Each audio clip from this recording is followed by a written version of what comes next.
Hello. uh, Excited to be here once again, man. Yeah, yeah, likewise. I feel a tiny bit guilty for our topic title this week.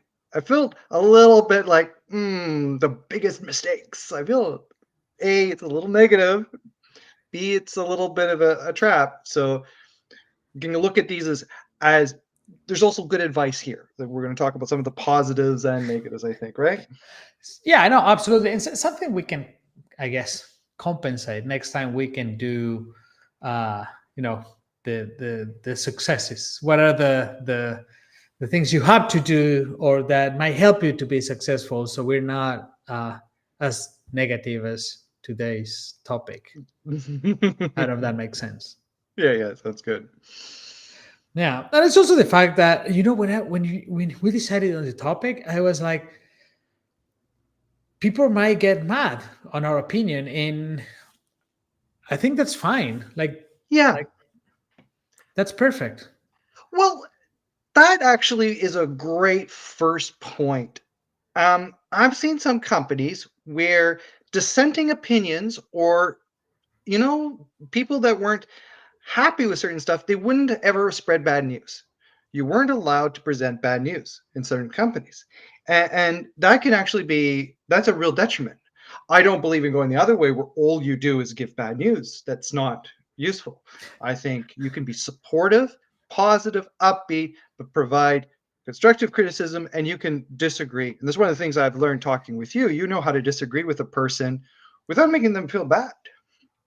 Well, I'm not sure about that, to honest sometimes, but uh, That's yeah, on them. That's their problem, not yours. yeah, true, true. But I think we can like do a zoom out and maybe start on first.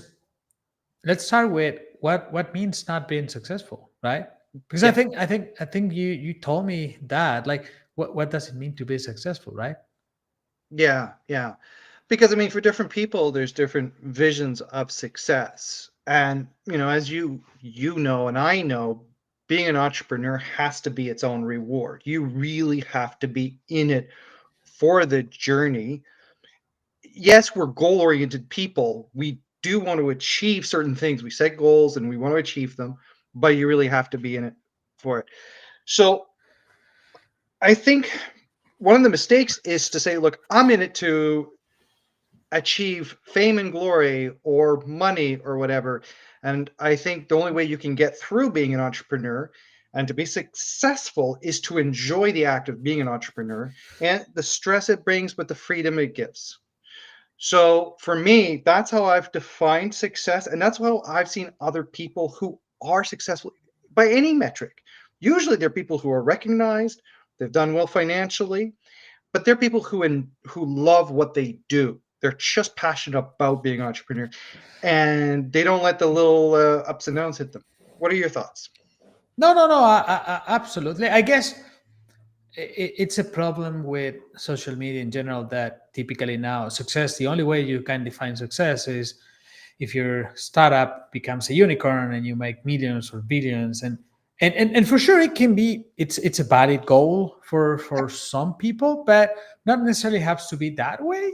Mm-hmm. And it can be just users, or it can be just the disruption of the industry, not necessarily making money. And I do feel that if you're really successful in terms of, like, your product is really good and you have a lot of users, and you know how to use that as an advantage, money is going to be a consequence, and no matter what, you're going to make money. So uh, I just think it's important to define a goal depending on each entrepreneur. But something that I'm sure about it is, I know what a failure is, and I think a failure is something that everybody has something that have in common. It's just one definition, which is you cannot continue. Your company cannot continue operating, and that's a reality. Like, that's the only way you can define failure, because if you don't have the means to keep going with your company, Yeah. you cannot achieve, I don't know, disruption or fame or money or users. Like, who cares? Like, if your Well, company cannot operate, you cannot accomplish anything. So I'll add a couple more ideas to that. One is your company doesn't want to operate with you, and that happens. Some people get kicked out of their own company, and it happens more often than you would might think, and it's unfortunate, but that can totally happen. The other is that um, you're miserable and you don't want to continue, and so you just walk away. And that's another thing I've seen. I've seen founder burnout. They just go, I just cannot work with my co-founders, my team, or this industry, and they have to leave. So those are two other kind of failures that happen, because sometimes the failure of a business is like you do have to fail fast in order to be successful as an entrepreneur, because one business idea might not make sense, so you need to be able to try rebranding it, move from products to services. So being flexible is one of the key things I've noticed in all successful businesses, is that the founders are able to move and pivot, and that might their business, their original business idea, what I was going to say is like their successful business does never looks like their original business. Yeah, They've been like able to adapt. I think 99% of the successful companies are like that. Yeah. Like you have to pivot. You have to pivot, and if you're not flexible, it's going to be really hard for you to make it. And I think that's a key thing. There's a lot of um, so when you go to startup incubators and accelerators and you get advice from classical VC, everyone tells you got to have a really clear business plan and whatnot, and it's super important. The thing is that you have to demonstrate that you have an understanding of where you want to go, but that business plan is never how you're going to succeed. Because if it's too rigid, I mean, things are going to surprise you. And so this is actually one of the mistakes, is to think that you have to follow a plan, when really you just have to be able to try things out quickly and adapt to what the customers say, because you cannot predict everything. So one of the biggest mistakes is trying to predict everything. It's not going to happen. There's an old adage I like to use, which is no war, so no battle was won without a plan, but no battle was won according to plan, if that makes sense. You got to No, start off with a absolutely. plan, It's like and it's going to go like somewhere else. it's like doing a building, right? Yeah. Like I don't know a single building in the world that they have defined a construction schedule, and then they have finished on time, or they have hit all the milestones. It never happens. But No. you need a plan, right? It'd be impossible to put together, like to build Yeah. something if you don't have like a construction schedule. But Yeah. you need to know that you're never gonna hit the milestones. Exactly. So one of the mistakes I kind of took note of in preparation for this was lack of a vision or a guiding star. You do have to know very clearly where you want to go and the impact that you want to have, and need to be able to articulate it. And it is not just some BS exercise of creating a vision statement. The founder and founders, and ideally the whole team, has to share a common vision for what they're trying to achieve. So one of the mistakes is not having one. So when I see a business created where they're going, we're going to make the industry better, but without a clear idea of how or why. I mean, it's a fun exercise, but well, I don't know what your No, chances of it's success. interesting, yeah, and it's exciting to hear someone saying that. But it's just that it's just something that great. Then when you have to do it, it's I don't know, it's a complete different story. And that's something that also leads to people being, I guess, over ambitious. For me, it's one of the work with many startups, and something that I've seen is that you become too ambitious, and it is okay that if you want to take the whole industry, fine, that's perfect. But you cannot think that you're gonna the first release of your product is gonna be so successful that everybody will want to use it, and you're gonna say it to the whole industry. And so that leads to founders. We once worked with a startup that I'm not gonna say the name for sure, but they work on their initial product for 2 years. They ran out of money. They never released a product. They went bankrupt. So they didn't even go to market. Like say so, it's just for me. It was just this is so stupid. It's like you invested 2 years of your life and you didn't even go to market. Like Yeah. you rather go to market real quick, like just Yeah. do something really small in 1 month, and then you see if you get traction, you can build on top of it. If not, who cares? You only lost 1 month, not 2 years. Yeah. Well, again, 100%. That's what I said. You got to be able to fail fast. And you have to get to market because you do not know how people are going to respond to it. That said, related to that is when I say that the market will tell you and people will tell you, but you do have to have a basic understanding of what problem it is you're solving and why people are going to be buying your product. You really have to have that understanding. You can't BS yourself and think that, well, I got this great technology and they're just going to use it. But if you don't understand what problem you're solving, what pain point you're actually hitting, No, and I, absolutely. yeah, No, I've met. That's something that for me is just incredible. In terms of, and I would love to do an analysis with real numbers, but in our industry, most of the entrepreneurs come from our industry, right? But there is a small percentage that come from other industries and they don't have a clue about our industry, right? Like they they don't know architects or engineers, and most of the people that come from other industries to ours are successful. That's my experience, and really, I do think because they get to our industry and they don't care so much about the industry or disruption, or they're not mad about, but they care more about what's the problem I need to solve and who's the person I will do it for. I don't yeah. care about fame, or I don't care about the industry. I just want to care about solving a problem. And us coming from the industry, sometimes you get involved into the, how the industry is broken, and you end up falling in love more with the technology than the problem itself. Well, I agree 100%. Like, and that's again one that's actually number one on my list is loving your technology. I have talked to too many people that fall in love with the technology they invent when technology is just a tool, and you have to be able to. Oh boy, there's a term. And I shouldn't say it. I don't want to go on record as saying it, Just but say it, you just have to be. say it. Oh no, but you have to be willing to part with your young ones. Anyway, because you cannot be overly attached to technology. Your customers don't care what technology it is. Is it making their lives better? That's all they care about. So being in love with your True. technology is one of the biggest. And I do find that some people in the industry and some people from the outside going, "We've got this great technology. You guys just need to use technology X." I'm just like, whoa, adoption of solutions is something else that's really tricky. Um, that's a big mistake is not understanding how and why people make the decisions they make when it comes to purchasing. Well, and that's the case for me. The most important piece of a product is implementation. It's not development. And actually, I hear the phrase. I don't know exactly, but the best code is no code, right? Like Yeah, the least amount of code that you can put into your product, the better. Like, and I do see this, like, because we're speaking about startups, but with entrepreneurs, right? Which are guys creating products inside companies, like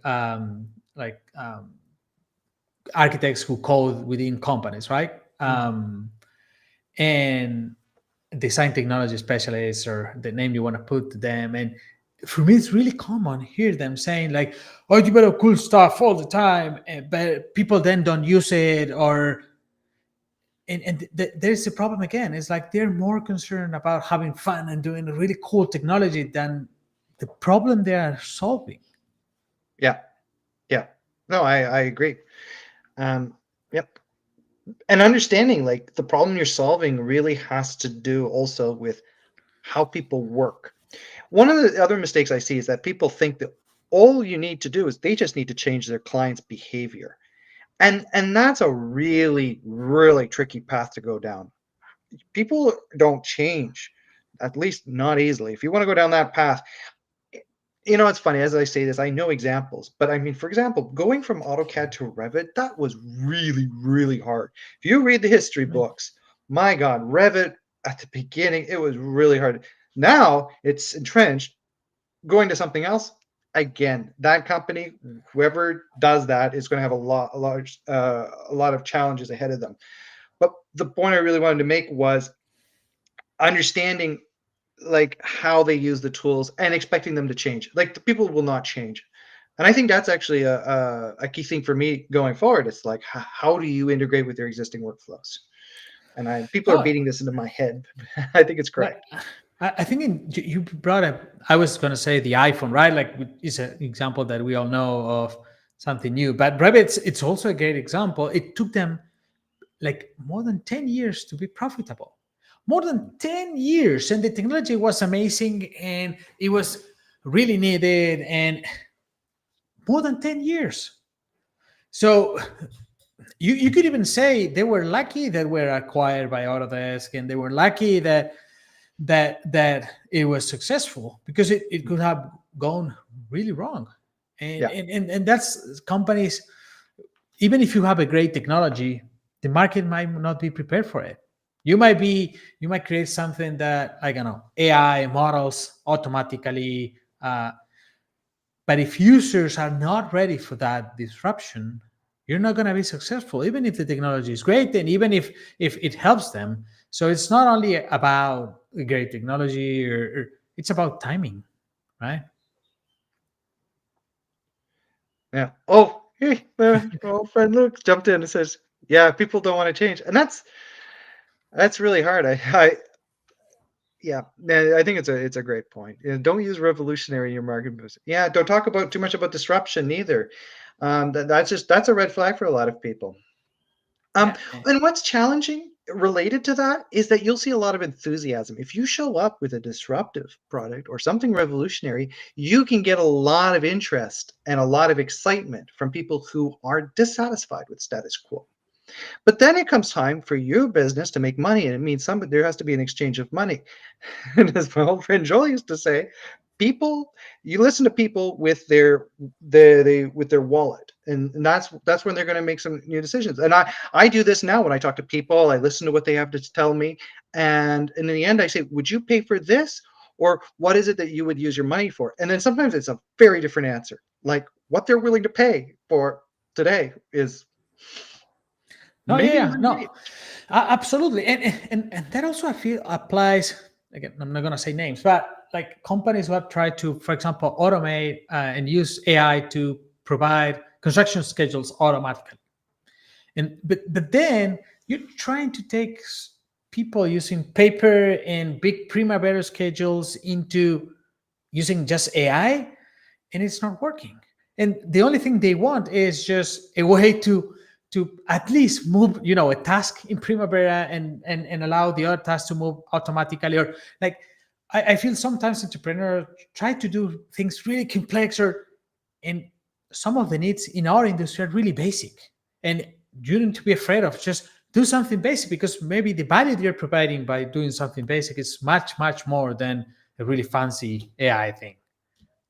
Yeah, well, exactly. I think what if I ever hear our product is uses AI to do X already, that's not even stated in the right context, which is, well, that's not a problem. A problem is that people don't have enough AI.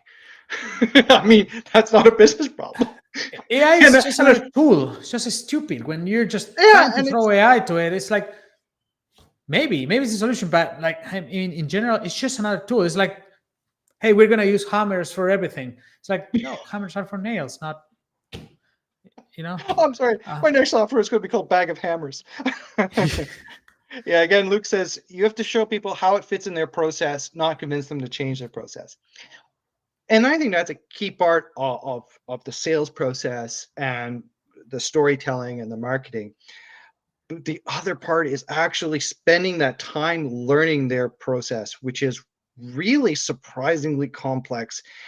I was going to say something to you earlier. You said that a lot of success you see is from outsiders, but I also see a lot of success from people from within who really understand the True. pain points and the workflows. Because I got years of programming experience, but I still don't know what it's like for architects sitting in front of a computer, doing whatever they do day in, day out. So their processes are still a black box to me, which is why people keep seeing me at hackathons. They're like, "Why do you keep showing up at these things?" I'm like, "I'm trying to learn what your pain points are and how you work." So understanding the process and making a big investment in that is really important. Again, whether that's from me trying to educate myself or partnering with people like you who have a more deeper understanding.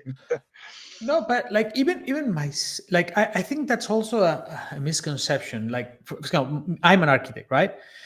And it would be a huge mistake if I create an app for architects and I design it based on my experience. I think it's a huge mistake because No.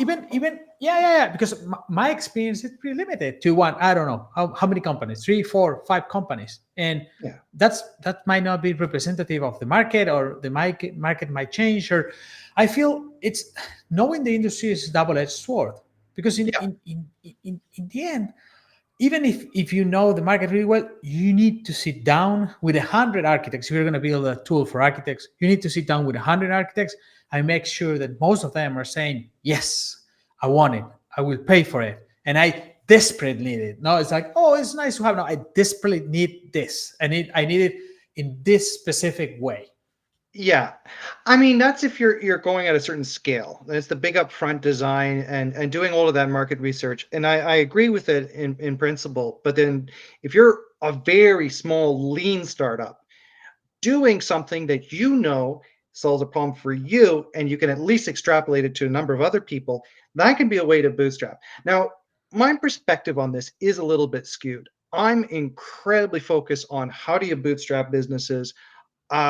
I don't want to, like, personally, I only want venture capital once I've gotten to a certain point that I've actually proved the viability of a business to myself. And that's when I'm interested in venture capital, which is actually the reverse of a lot of people. So when you're looking at bootstrapping, you have to do what you kind of dismissed, which is solve a problem, but do it quickly. You know what we said earlier, you have to get out there as fast as possible and validate your idea. I believe that validating working products and something that people could buy today is better than spending too much time validating an idea, unless you've got 20 million or more seed funding, which not everybody has. No, but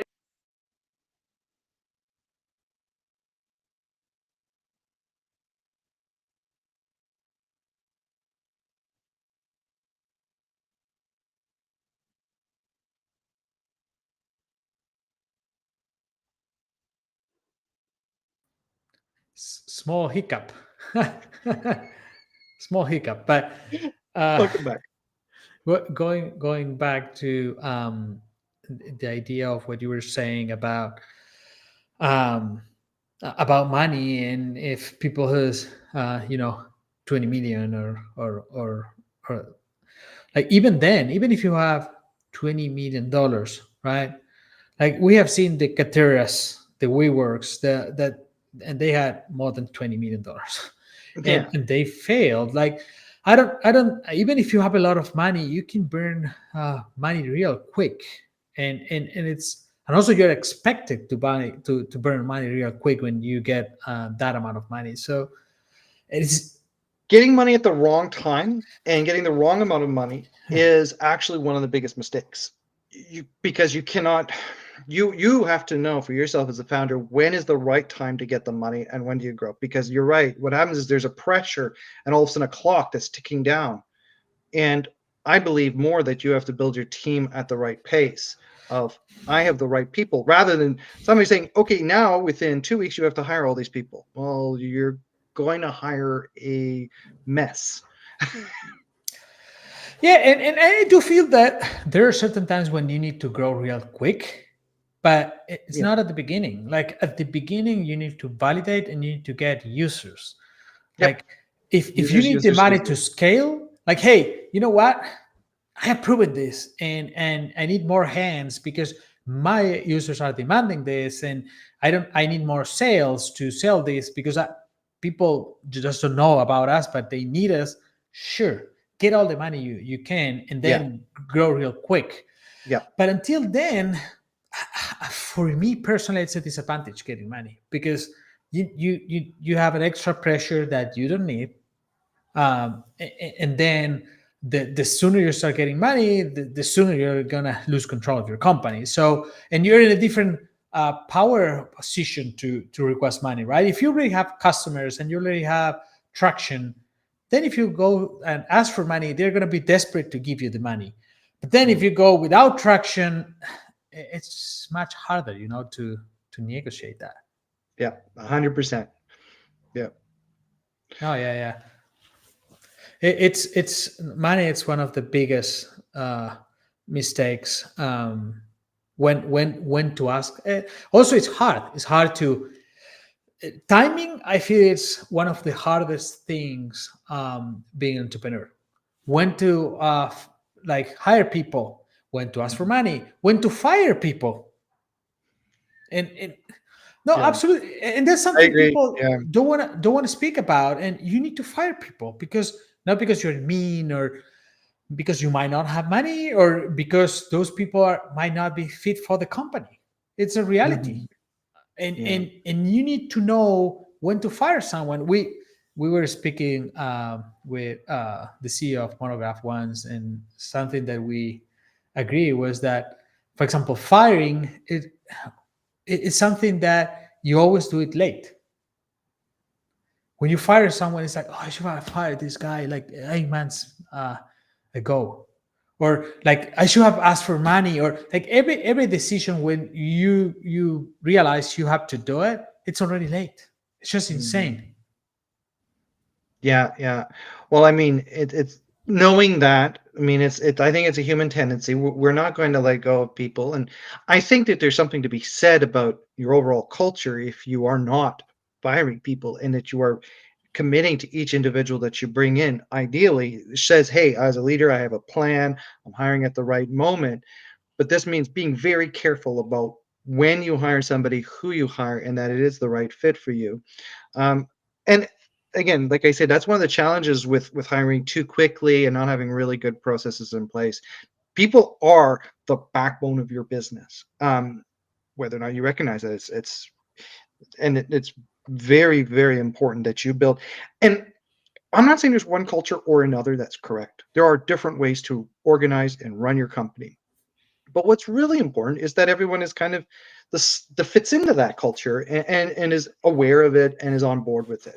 When you have a split in culture, I see a lot of problems there. So yeah, Yeah. I think culture is a very, very important thing to get done in your startup, and to not think as a founder that it's all about you and your idea. Again, this is a way to get kicked out. It's a way to miss opportunities and to not be successful.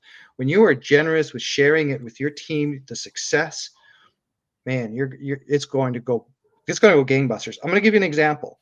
So I'm talking positive here. I'm talking about Speckle. I think the way that they are growing, and it's a shared team experience. There is no, oh, this is me, I invented all of this. No, there's very little ego. No, there's no ego there. There is just people. And what happened is I saw their employees all promoting the company in a way that I wish I could see in other startups. Because sometimes what happens, you have a lack of engagement from the cream. You just have one founder blasting how great they are, and then there's crickets across the board. And that's really hard for them to grow. But when you see a company like Speckle, where everybody was in the company, was proud of it and announcing it and being part of it, that energy is contagious. And the users pick up on it. And then users become promoters. True. No, absolutely. I think the environment and the culture are extremely important. But I also do feel that something that it might not seem important, but for me it is, which is outsourcing. For me, it's great, because you're not gonna have, if you think you're gonna have the whole knowledge and you can do the whole thing, and you have the right people to do everything in your company, you're mistaken. Like, there's no Yeah, way you have all the different resources. And if you're trying to hire all the people you need for every little thing you need to do, you're going to waste a lot of money. And no, then no. you are going to ruin the culture. So it, I do it. Like, I do it, and I promote that other people do it. Is like, hey, if you want to develop, like, I don't know, something that you don't know about, just hire, and it's not critical to your company. Just hire another company to do it, or another freelancer to do it, instead of you doing it. It's going to be faster, cheaper, and better quality. I And agree. I don't know, people sometimes are reluctant because they think like nobody's going to do it better than us. That's so stupid. Yeah, there are I certain know. things that you want to keep in house, right? But there are a lot of things that nobody cares if you do it outside the company. Well, there's a couple of things where the nature of an entrepreneur tends to cut both ways, right? It tends to be advantageous and disadvantageous. An entrepreneur ideally has to be quite flexible and able to do multiple things. And they have a vision on how everything should go, but that tends to make them more controlling, and it's hard for them to let go. It always is going to be a bit that way. But I agree with you. I think that outsourcing is extremely smart because you didn't make the overcommitment of hiring somebody too quickly, or having that like, oh my gosh, now I've got this salary to maintain, and if my sales dip or I try to pivot, I'm in rough shape. So good planning goes hand in hand with outsourcing some of your work. Now, outsourcing can be different ways, but can also be partnerships with businesses, sharing your success with other businesses. This was a mistake I saw somebody make before, which was like, we're going to do it all, and so all of the wealth will come to us, and we cannot partner with them because they're going to steal it from us. And when you have more of a spirit of not just of abundance, saying, look, there's lots of wealth to go around, and if we together we make something twice as good, there's twice as much money, just twice as much success. And I'm finding more and more that partnering with businesses and people who have like complementary skill sets to me, it works great. It's very rewarding. And I mean, hey, I start enjoying what I'm doing a lot more, and I can focus on what I do. Because now I can say no to certain work. Like, oh no, I'm not good. Somebody asked me the other day, do you want to join a team? Nope, not employable. Nope. Anymore. Well, and changing gears a little bit, something that might see critical, but it sometimes is the fact that sometimes you do over engineering or not enough engineering, and It's true. both of them can be dangerous. The only thing that I consider is like, if you are not doing your best job of, like, you're doing stuff the best you can at the beginning, and you're not thinking that much, it's not that big of a deal at the beginning, but later on it's going to be a problem.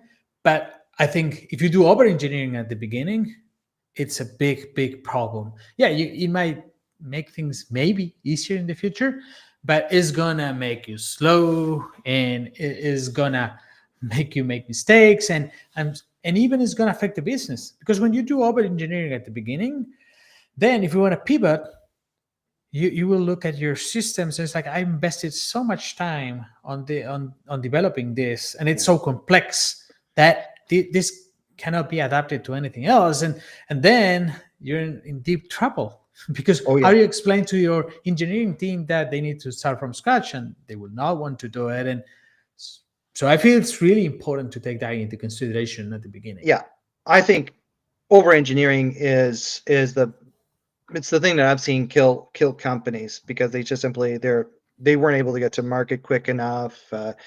Again, I talked about earlier about falling in love with your technology. You become really attached to it, and you can't pivot, as you said. You're not fast enough to change. Then under engineering, well, like, let's say you've got too many customers, and your system all of a sudden is starting to struggle because you have too many customers. Well, that's not a problem. That's what they call a good problem to have. So yeah, then you invest and adjust to it.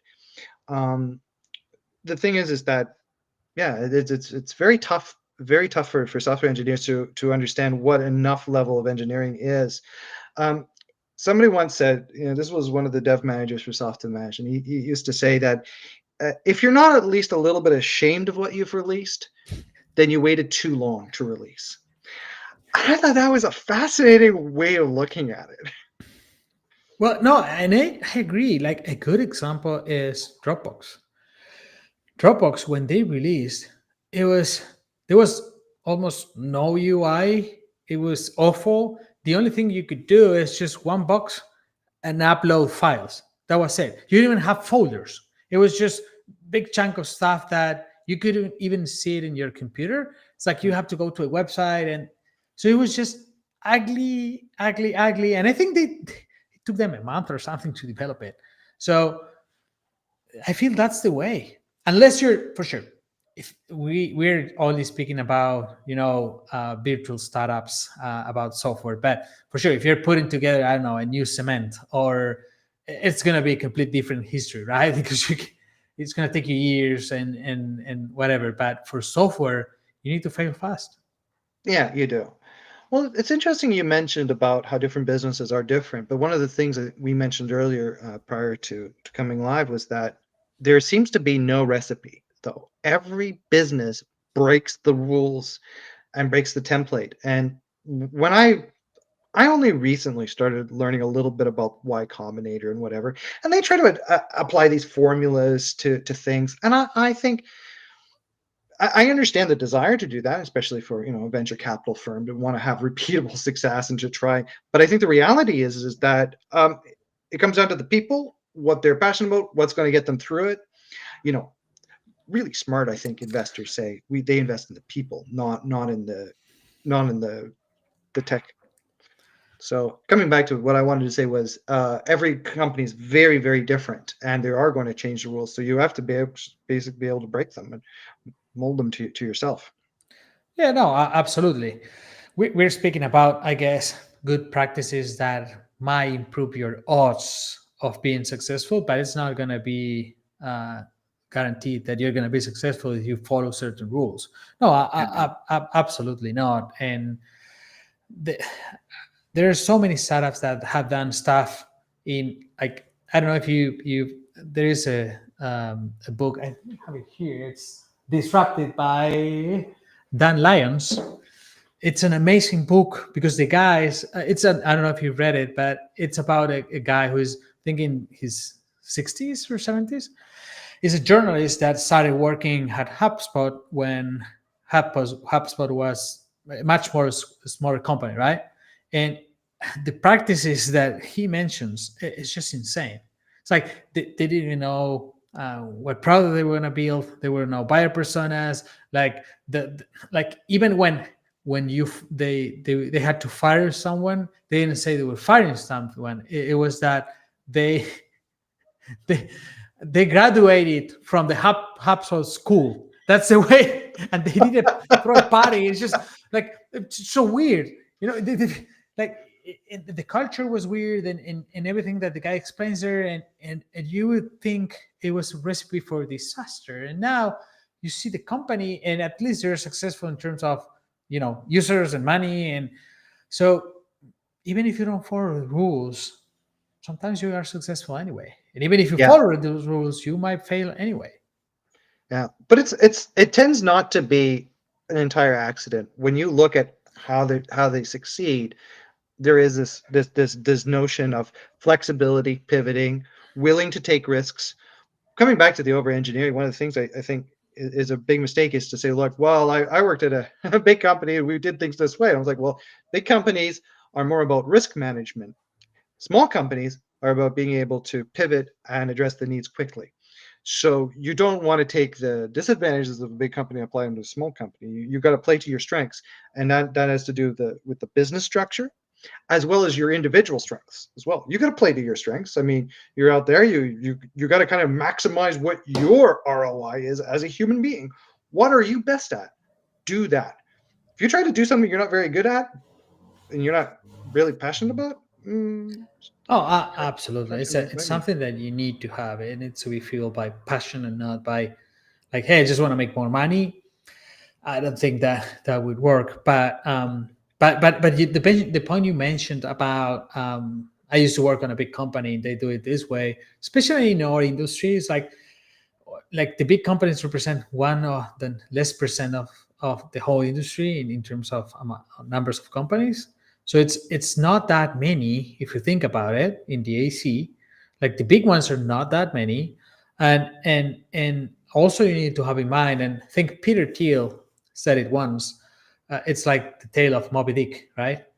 It's a big white whale, and you might end up wasting your whole life trying to chase it, because like big companies, it's hard to sell to big companies, and yeah, you might get one and you get a lot of money, but it's so hard that you might be better off with the smaller ones. So that's also important to know. Is like you might have a great product, But then if you only can sell it to big companies, and it's something hard, for example, data integration to big companies, Mm. that's a pain in the ass.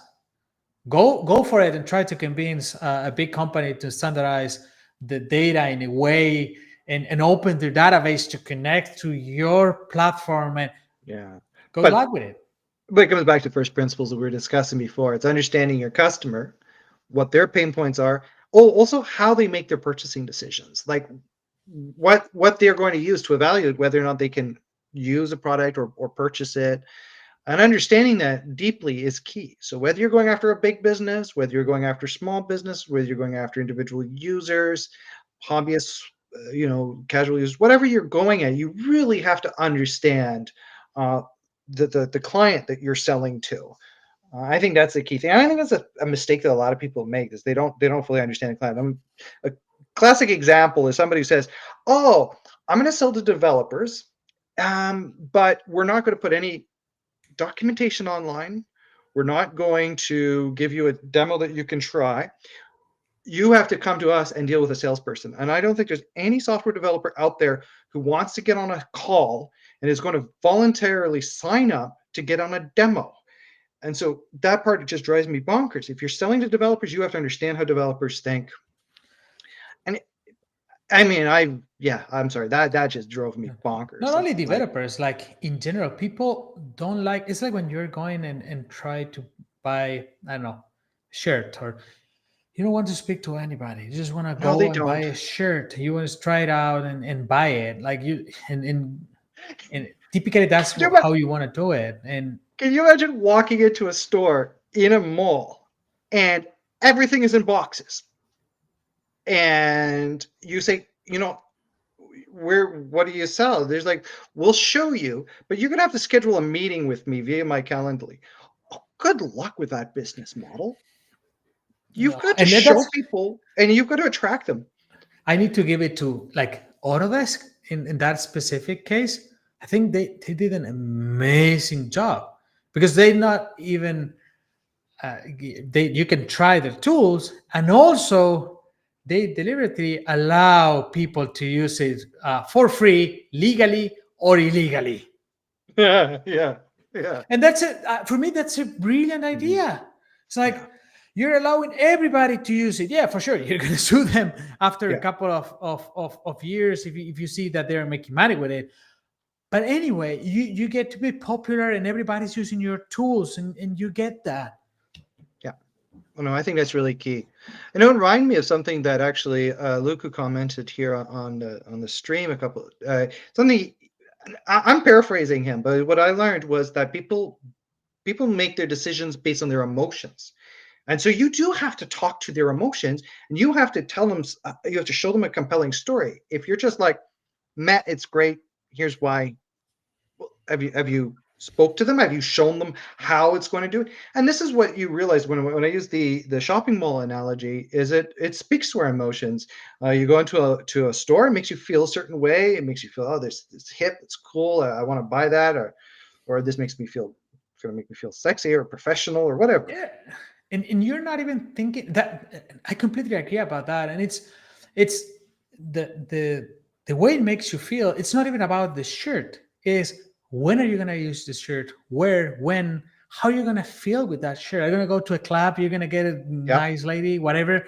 Like it's about the experience that the product is giving you, and the same applies to a product. It's not about like it just saves time. Yeah, but that guy wants to feel smart. That guy Mhm. wants to, like, maybe it's about, I don't know, drafting, for example. Like nobody wants to do drafting. Architects want to do design. So if you do Mhm. something that allows architects not do drafting anymore and just concentrate on doing beautiful buildings, that's golden, man. That's golden, because you make those guys dream. But Yeah. and you have to say it like that. It's like I'm gonna make your dream come true. Yeah. Yep. Yep. That's a really good point. I mean, it comes down to it. It's like we're complex beings, and the decision making process we make for purchases is complex. It's based on our feelings, and as well as, all these super boring complicated things like, your IT policies, and your resistance to use new things, or if your boss makes you have to fill out paperwork, and frankly you're just not going to do it because, never underestimate how lazy people are. I We're mean, all lazy. Yeah. we are incredibly lazy. And it's really funny because people are just like, sometimes that was another mistake I've seen. All you need to do is this and this and this. And I'm like, and you lost your sale. And they don't understand why. But they're like, but if you use this and this, you'll have all these wonderful things. I'm like, people are lazy. Do it for them. Do it for them, or really, really motivate them. Like in order for them to do a little bit of work on their side, the user, they have to be so motivated. But even then, they may say they're excited and they still don't try your product. So I'll tell you, man, we all know how we really evaluate stuff. We don't want to admit it to ourselves when we're designing a product, but when we try things, it is pretty brutal. Like, really, one click, oh, I didn't like that page, gone. Or an app that's too complicated, it just goes in the garbage. Yeah, yeah, yeah, and the landscape is getting more and more competitive. So you need to get better. But Mhm. I think we're getting out of time, and Yeah, I don't want to get off the rails here. But next week we're gonna be speaking about an no, two interesting weeks from now, I topic. believe. 2 weeks from It was now, sorry, or 3 weeks. Three actually weeks 3 from weeks. It's the now. 3 weeks 24th. from now. Yes, sir. True. So it's we're gonna be speaking about. You want to say it or? Yes, I will say it. We are going to talk about the Autodesk monopoly. And How is it's it going not to get yeah, broken? correct. If it's gonna get broken and how. No, it's always a question of when. All empires fall. True, Learn from true, true. history. Touche, touche, touche. Okay, so we're gonna put dates into the end of the Dates. Honolulu's Yeah, well, I Monopoly. have no idea when. Just know It's like it's it's gonna be a precise day. Oh, could you imagine? I don't think it's gonna be that way, but We should do some we can research, try. ask a few people we know. I know a couple of people who might have a couple of dates for us. So, Yeah, yeah, we can. But all right, everybody, thanks so much for joining us today. It was really fun, and we'll be and seeing you in 3 weeks. all right then. Thanks a lot. Okay, Appreciate bye it. Take bye. care. Bye bye.